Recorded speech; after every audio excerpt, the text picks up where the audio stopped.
जो मेरे पापा को न्याय चाहिए, जो पापा का कातिल है वो उसको पकड़ के सजा देनी चाहिए।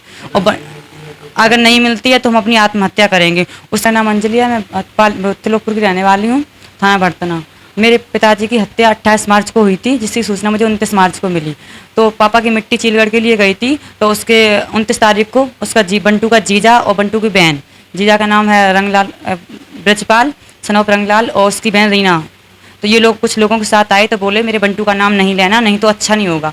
तो ऐसे हो के वहाँ मारपीट होने लगी। हमारे घर पे कोई जेंट्स नहीं था, वहाँ मारपीट होने लगी। तो मैंने उसकी सूचना पुलिस को दी, तो पुलिस मौके पर पहुंची, उन्होंने उसको वहाँ से भेज दिया। उनके साथ ना उनको थाने लेके आए, कोई कार्रवाई नहीं की, उनको वहीं से भेज दिया। फिर मुझे क्लियर हो गया कि बंटू ने ही पापा को मारा है, क्योंकि पहले भी पापा को उसने कई बार मारने की कोशिश की थी, मारा भी था नोएडा ले जाके, और पापा की उससे लड़ाई होती रहती थी। जब मैंने फिर उसका क्लियर हो गया, मैंने बंटू के नाम एफआईआर करी, तो उसकी माँ और उसकी बहू ने आके मारपीट की, और वो लोग मुझे धमकाते रहे कि केस वापस ले लो, कि बंटू ने नहीं मर्डर किया है। तो हमने कहा बंटू ने ही मारा है। ऐसे होते हुए 25 दिन हो गए कार्रवाई थाने आते आते। तो ये लोग कहते रहे कार्रवाई कर रहे हैं हम, अभी 2 दिन, लोग को 2 दिन करके 25 दिन हो गई। फिर उन्होंने मुझे कहा कि मैं नोएडा बंटू को पकड़ने जा रहा हूँ, बंटू नोएडा है, और उसकी वहाँ कुछ वीडियो बताई गई हैं कैमरे की कि वो वहीं था मर्डर के टाइम पे। तो मैंने कहा मैं भी आ रही हूँ, मुझे वीडियो दिखाओ कैमरे की। तो उन्होंने कहा ठीक है आ जाओ। रात को 9 बजे मैं यहाँ से निकली, मैंने बोला मैं आ रही हूँ, तो उन्होंने कहा ठीक है आ जाओ। जब मैं वहाँ पहुँची तो इन्होंने मुझे सुबह 10 बजे बताया कि मैं तो रात में 3 बजे बंटू को पकड़ के लेके आ गया, और बंटू के खिलाफ कोई सबूत नहीं है, बंटू निर्दोष है। तो मैंने कहा बंटू के जो खिलाफ सबूत नहीं है, ऐसा हो ही नहीं सकता, जितने खिलाफ सबूत हैं सारे पुलिस वाले मिटाते जा रहे हैं, और जो उसके पक्ष में मिल रहे हैं तो ये मुझे बता रहे हैं पर दिखा नहीं रहे हैं कि आप सबूत है क्या नहीं। बंटू को पकड़ के थाने ले आए, फिर रुपये लेन देन करके इन्होंने छोड़ दिया। उसके बाद ये हम लोगों को धमका रहे हैं, और ये लोग आसपास पूछताछ करने के लोगों को पकड़ते हैं, उनसे बोलते हैं अंजलि ने पकड़वाया है, उनसे 50,000 रुपये ले लेते हैं, और लोगों से मेरे चरित्र के बारे में मुझे बदनाम कर रहे हैं। लोगों से कह रहे हैं कि अंजलि ने 376 लगवाई है, छेड़छाड़ का मुकदमा करवाया, जबकि मैंने कोई कार्रवाई किसी के लिए नहीं किया, ओनली बंटू के खिलाफ मैंने एफआईआर करवाई है। और आज मैं ये देवेंद्र और धर्मेंद्र सामा प्रभारी, धर्मेंद्र और थाना प्रभारी देवेंद्र, बर्तना थाने के प्रभारी हैं।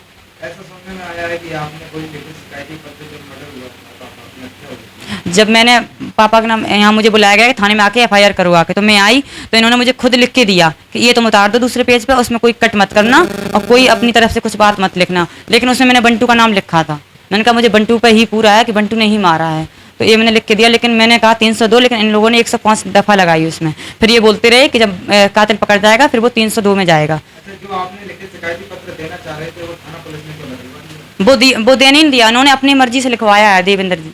देवेंद्र ने हाँ ये बोल, उन्होंने मुझे लिख के दिया। उस दिन तो मैं तो होपलेस थी, क्योंकि पापा उसी दिन खत्म हुए थे, तो उन्होंने मुझे खुद लिख के दिया था।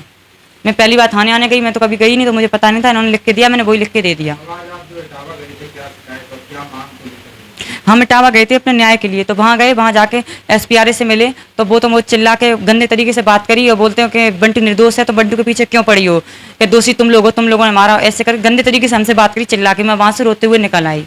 और आपका आरोप है कि पुलिस आपसे अभद्रता लगा बहुत बुरी तरीके से अभद्रता बर्तना थाने से भी हो रही, एसपीआरए भी कर रहे, और ये बोल रहे ये लोग विपक्षी गढ़ से मिले हुए हैं, पैसों के लेन देन से सारा काम हो रहा, मेरी तरफ से कोई पैसा गया नहीं, तो इसलिए ये उन लोगों की सुन रहे हैं और मुझे बदनाम कर रहे हैं। चारों तरफ कह रहे हैं कि इस लड़की ने एफआईआर करी है या कंप्लेन करी है कि 76 लगवा देंगे, मुझे बदनाम कर रही है। मैं बहुत परेशान हूँ, और मुझे न्याय नहीं मिला तो हम आत्महत्या करेंगे, और इसके जिम्मेदार ये जो चरित्र की बात है, आपके चरित्र को बदनाम किया जा रहा है, ये कौन कर रहा है? ये धर्मेंद्र चौकी प्रभारी सामू, ये वहाँ गांव जाके कचपुरा में गए, वहाँ जाके बोला कि अंजलि ने 376 लगवाई है और भूरा नाम के लड़के पे, जबकि मैंने ऐसा कुछ नहीं दिया, मैंने कोई शिकायत पत्र नहीं दिया, मैंने ओनली पापा के लिए एफआईआर करी है बंटू का नाम। तरफ से निराधार आरोप लगाए जा रहे हाँ बिल्कुल, मुझे बदनाम किया जा रहा है, मैं बहुत परेशान हूँ। अब मैं हैं। आत्महत्या, तो आप गए थे इटावा गए थे जिलाधिकारी या एसपी या एसपीआरए से मिले, क्या हुआ, क्या मांग?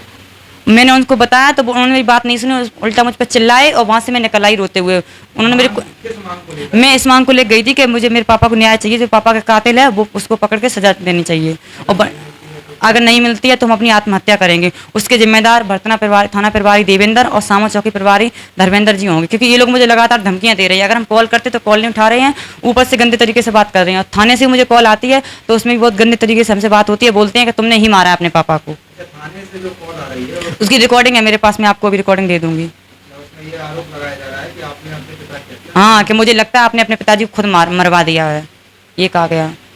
अब आपकी सरकार से और मेरी उत्तर प्रदेश सरकार माननीय योगी जी से यही निवेदन है कि मुझे न्याय दिलाने की कृपा करें। अगर मुझे न्याय नहीं मिलता है तो विवश होकर हम अपनी चारों बहन, भाई और माँ आत्महत्या करेंगे। आपके घर में कुल कितने लोग हैं? 4 बहन, 1 भाई, मम्मी। घर घर की स्थिति बहुत, कुछ नहीं, बस घर पे ही रहते, कुछ नहीं करते हैं। पापा थे, उनको तो मरवा दिया, अब कोई नहीं है कमाने आने वाला जो हम लोगों की देख रेख करे। आप 4 बहनें हैं। हाँ।